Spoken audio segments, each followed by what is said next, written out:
সকাল বন্ধুরা, এখন বাজে হচ্ছে সকাল 5:30। তো সকালবেলা আমি উঠে গেছি 4:45 নাগাদ। উঠে তারপর হাত মুখ ধুয়ে বাসি কাপড় ছেড়ে জলমারুলি করা হয়ে গেল, তোমাদের সাথে শেয়ার করলাম। আর এখন আমি বসে গেছি বুবলার স্কুলে টিফিনের জন্য তরকারি কাটতে।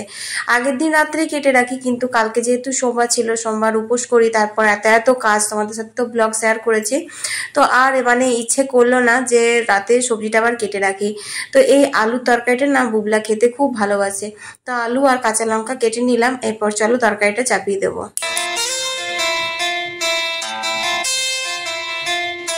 তো তরকারিটা চটজলদি হয়ে যায়, কিন্তু খেতে খুব সুস্বাদু হয়।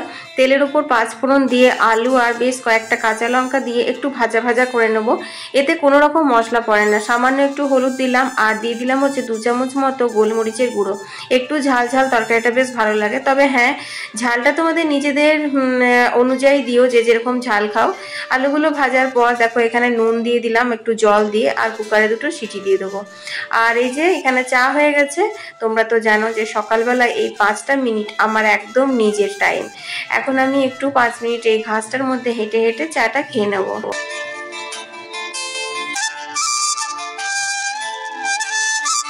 তো বুবলা উঠে গেছে, বুবলাকে বললাম তাড়াতাড়ি করে ফ্রেশ হয়ে নে। আর এখন যেহেতু একটু তাড়াতাড়ি ছুটি হয়ে যায়, সেই জন্য ও সকালবেলা স্নান করে স্কুলে যায় না। তো এখন দেখো এখানে দিয়ে দিলাম শুকনো রুটি আর সেই ঝোলঝোল করে আলুর তরকারিটা। এটা ঝাল ঝাল ঝোল ঝোল খেতে বুবলা খুব ভালোবাসে, জানো তো, আর আমারও খুব ভালো লাগে।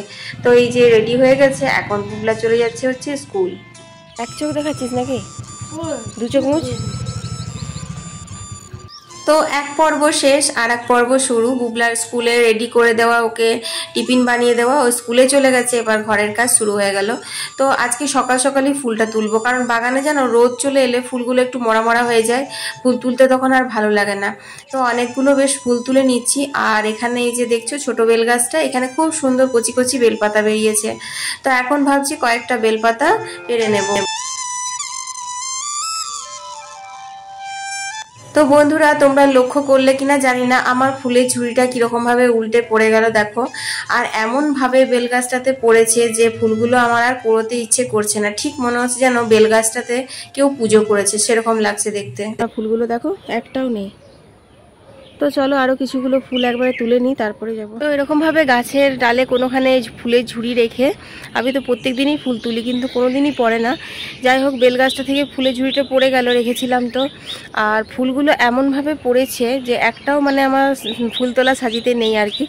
গাছটার গোড়ায় এমন সুন্দরভাবে গোল হয়ে পড়েছে যেন মনে হচ্ছে কেউ পুজো করেছে। তো ওগুলো আর কুড়োলাম না, থাক। এটাই আজকে ইচ্ছে ছিল, হবার ছিল। যাই হোক, আরও কয়েকটা ফুল তুলে নিয়েছি দেখো। চলো ঘরের কাজগুলো সারি।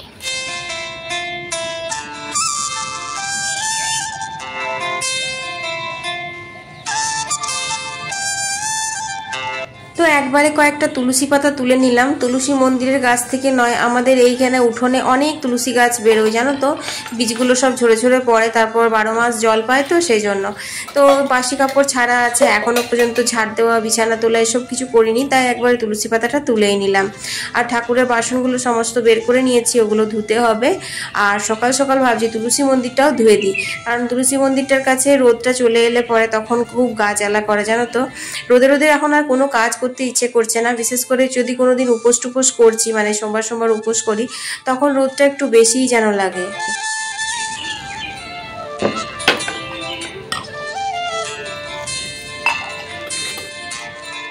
তো চলো বন্ধুরা, আমি ঠাকুরের বাসন ধুতে ধুতে আমার সাবস্ক্রাইবার বন্ধুদের কমেন্টগুলোর উত্তর দিয়ে দিই। সোমা সান লাইফস্টাইল দিদিভাই লিখেছে, কমেন্ট করেছে, আমার ডিমের ঝোলটা সবজি দিয়ে ডিমের ঝোলের রেসিপিটা দিদিভাইয়ের খুব ভালো লেগেছে। থ্যাংক ইউ সোমা দিদিভাই, আর আমার তরফ থেকে তোমাকে অনেক অনেক ভালোবাসা রইল। তো ঠাকুরের বাসন ধোয়ার পর এখন আমি সোজা চলে এসেছি ছাদে। প্রচণ্ড গরম পড়েছে, নিচে ঘরে আর শোয়া যাচ্ছে না। যদিও দোতলা বাড়ি, নিচে ঘরগুলো আমাদের খুবই ঠান্ডা, কিন্তু এই বছর যে হারে রোদ গরম পড়েছে, তাতে করে ঘরগুলো বেশ গরম গরমই লাগছে। আর ছাদটাতে জল ঢেলে দেওয়ার পর ছাদটা খুব সুন্দর ঠান্ডা হয়ে যায়। তো ছাদে বেশ ফ্যান ট্যান নিয়ে মশারি টাঙিয়ে ঘুমটা খুব ভালো হচ্ছে। ভালো মানে খুবই ভালো হচ্ছে, একদম ভোরের দিকে পুরো ঠান্ডা লেগে যাচ্ছে, মানে মনেই হচ্ছে না যে সারাদিন এত রোদ গরম ভোগ করছি। তো যাই হোক, দেখো ছাদের বিছানাগুলো আমি তুলে নিলাম। আর যা পটপটে রোদ এসেছে না, তো তবে আমাদের ছাদ অবধি এখনো পর্যন্ত রোদটা পৌঁছায়নি, এই ভাগ্য ভালো। আর রোদে নাহলে বিছানাগুলো আবার গরম হয়ে যাবে। আর ওপরের ঘর যে কি হারে তেতে আছে। বন্ধুরা, বিছানাগুলো রাখতে যখন ওপরের ঘরে ঢুকছি পুরো পোড়া পোড়া গন্ধ উঠছে, মানে জামা কাপড় পুড়লে যেরকম টাইপের গন্ধ উঠে না, সেরকম টাইপের গন্ধটা উঠছে। মানে কি হারে গরম হয়েছে ঘরগুলো, তোমরা কল্পনা করতে পারবে না। মানে নিচে ঘরে যদি এরকম গরম হয়ে যায় তাহলে তো ওপরের ঘর বলারই কথা নয়। তো যাই হোক, যেহেতু তারপর আবার জানলা টাল্লা সমস্ত কিছু বন্ধ করা থাকে, কারণ জানলা খুলে তো কোনো লাভ নেই, ঘরগুলো তো ব্যবহার হয় না। আর তাছাড়া কি হবে জানলা খুললে, যে শুধু ধুলো উড়বে আর সমস্ত খাট, ড্রেসিং টেবিল, আলমারি ধুলোতে ভরে যাবে, এই আর কি। তো চলো, ছাদে কিন্তু খুব সুন্দর ঠান্ডা ঠান্ডা হাওয়া দিচ্ছে দেখো। আর ছাদ থেকে না ব্যাকগ্রাউন্ডটা কত সুন্দর লাগে দেখতে, পুরো সবুজে সবুজ। তো চলো নিচের কাজগুলো সেরে নিই, আবার কতগুলো কাচাকুচিও আছে। আর এই যে জলের বোতলটা আনাই হয়েছে, জল খেতে আর ওঠা হয়নি, কারণ ছাদে ঘুমটা বেশ ভালোই হয়েছিল। চলো নিচে যাওয়া যাক।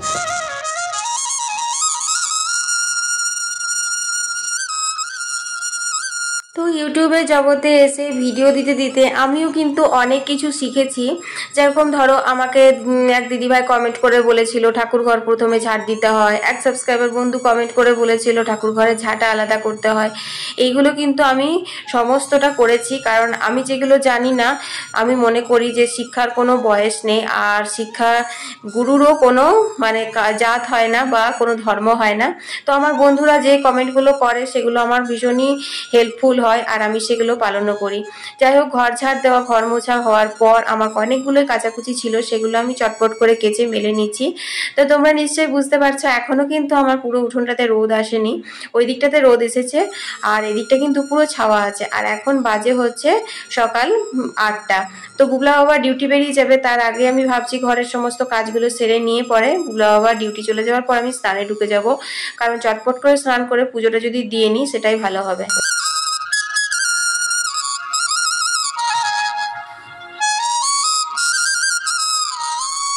অনেকক্ষণ পর তোমাদের সামনে আসছি। এখন বাজে হচ্ছে 10:30। আমার স্নান হয়ে গেছে, পুজো হয়ে গেছে, আর আমি একটু খেয়েও নিয়েছি। তো দেখো, আজকে করব ঝিঙের চুটচুটি। এই ঝিঙে চুটচুটি খেতে কিন্তু খুব ভালো লাগে। তো ছোট ছোট করে আলু আর ঝিঙে কেটে নিয়েছি, এখানে রসুন কুচিয়ে নিয়েছি, পেঁয়াজ কুচিয়ে নিয়েছি, কাঁচা লঙ্কা চিড়ে নিয়েছি। আমি এই টিনের বাটিটাতে করেই করব, তোমরা চাইলে কড়াইয়ে বা অন্য পাত্রেও করতে পারো। যাই হোক, বাটির মধ্যে আমি কাঁচা লঙ্কা চেরা, রসুন, পেঁয়াজ সমস্ত কিছু একসাথে নিয়ে নিলাম।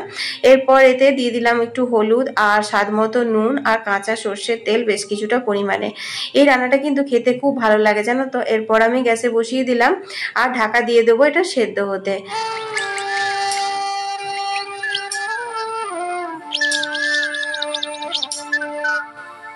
বন্ধুরা, এখন হচ্ছে বৈশাখ মাস, মানে বিয়ে বাড়ির দিন।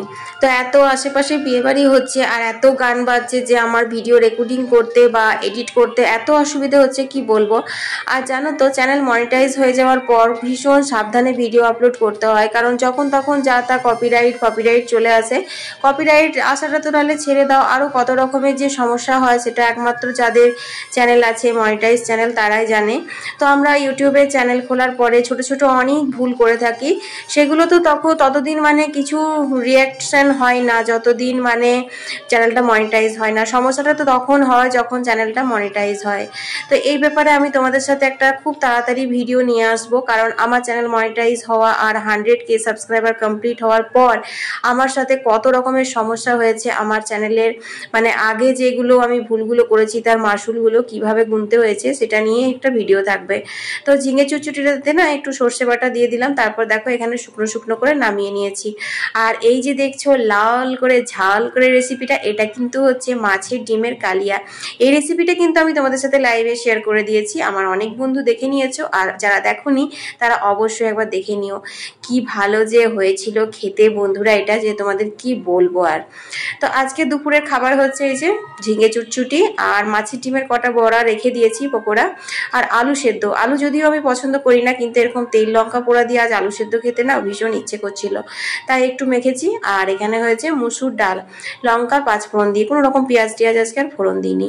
আর এই হচ্ছে আমার স্পেশাল মাছের ডিমের কালিয়া। হ্যাঁ বন্ধুরা, আমরা মাছের কালিয়া তো অনেক রকমভাবেই খেয়েছি, কিন্তু মাছের ডিমের কালিয়া যে এত টেস্টি হয় সেটা তোমরা যেদিন ট্রাই করবে সেদিনই জানতে পারবে। তো বন্ধুরা, রান্না বান্না হয়ে গেল, এখন বাজে হচ্ছে 1:45। তো 15 মিনিট দেরি আছে ওগুলো আবার আসতে, ওইলে খেতে দেবো। আর ভাতগুলো না বেড়ে ঠান্ডা হতে দিয়ে দিয়েছি, কেন বলো তো, এত রোদ গরম।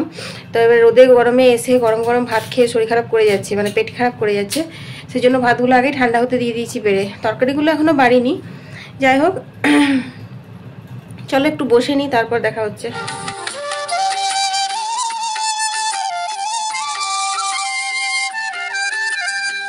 শুভ সন্ধ্যা বন্ধুরা, এখন সন্ধে হয়ে গেছে। দুপুরবেলায় খাওয়া দাওয়ার পর লম্বা একটা ঘুম দিলাম, তারপর মুখ হাত ধুয়ে ফ্রেশ হয়ে এখন চলে এসেছি ঠাকুর ঘরে সন্ধে দিতে। চটপট সন্ধেটা দিয়ে নি তাহলে।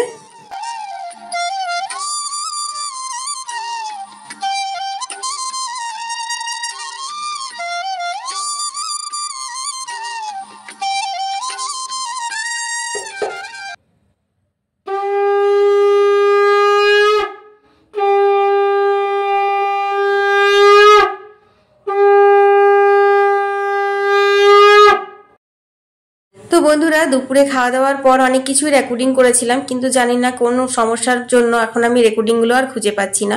এরকমটা হয়, খুব বেশি বেশি রেকর্ডিং করলে ফোনে কোনো সময় রেকর্ড করা জিনিসগুলো না গ্যালারিতে সেভ হয় না। যাই হোক, তো এখন বাজে হচ্ছে 9:30, আমি বসে আছি উঠোনে। তো চাঁদটা দেখে আমার এত মনটা খুশি হয়ে গেল, ভাবলাম তোমাদের সাথে একটু শেয়ার করি। তো নারকেল গাছের ফাঁকে এই চাঁদের আলোটা, চাঁদের আভাটা যে কি ভালো লাগছে বন্ধুরা, সেটা একমাত্র আমিই জানি। আর কি বলতো, আমার ফোনটা তো খুব একটা ভালো কোয়ালিটির ফোন নয়, মানে 11X না কি প্রো সেই ফোন আর কি, যাই হোক নামটাও জানি না। তো সেই ফোনটাতে অনেকটাও তাও ক্লিয়ার এসেছে, কিন্তু আরেকটু যদি দামি ফোন হতো তাহলে মনে হয় আরেকটু ক্লিয়ার আসতো। খুব ভালো লাগছে, মনটা খুব শান্তি লাগছে। তো ভিডিওটা আজকে এই পর্যন্তই। তোমাদের যদি ভিডিওটা ভালো লেগেছে অবশ্যই লাইক দিও আর বন্ধু বান্ধবের সাথে শেয়ার করো।